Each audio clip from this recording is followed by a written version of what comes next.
আজকের ক্লাসে আলোচনা করব অনন্ত কালসর্প যোগ কখন হয়। অনন্ত কালসর্প যোগ কখন হয় এখানে আমি অঙ্কন করে দেখিয়েছি। এটা হচ্ছে বৃশ্চিক লগ্ন। লগ্ন সাপেক্ষে, লগ্নে রাহু বসে থাকতে হবে, লগ্ন সাপেক্ষে এই যে সপ্তমে কেতু থাকতে হবে। তাহলে লগ্ন সাপেক্ষে রাহু আর সপ্তমে কেতু, এই বিষর ঘরে কেতু, কেতুর সঙ্গে শুক্র আছে, অন্য গ্রহও থাকতে পারে। এই সপ্তমে কেতু থাকলেই তখন অনন্ত কালসর্প যোগ হয়। এই লগ্নের সপ্তমে কেতু অবশ্যই থাকতে হবে, যে কোনো ঘরেই হতে পারে।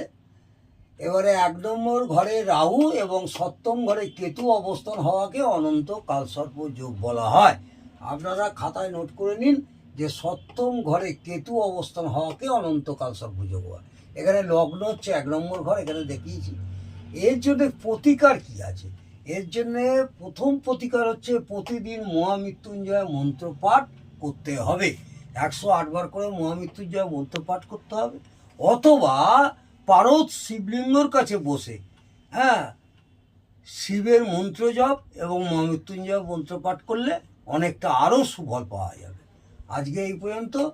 আমার অনন্ত কালসর্প যোগের পরে যে কালসর্প যোগ আছে, নেক্সট ক্লাসে আমি আলোচনা করব।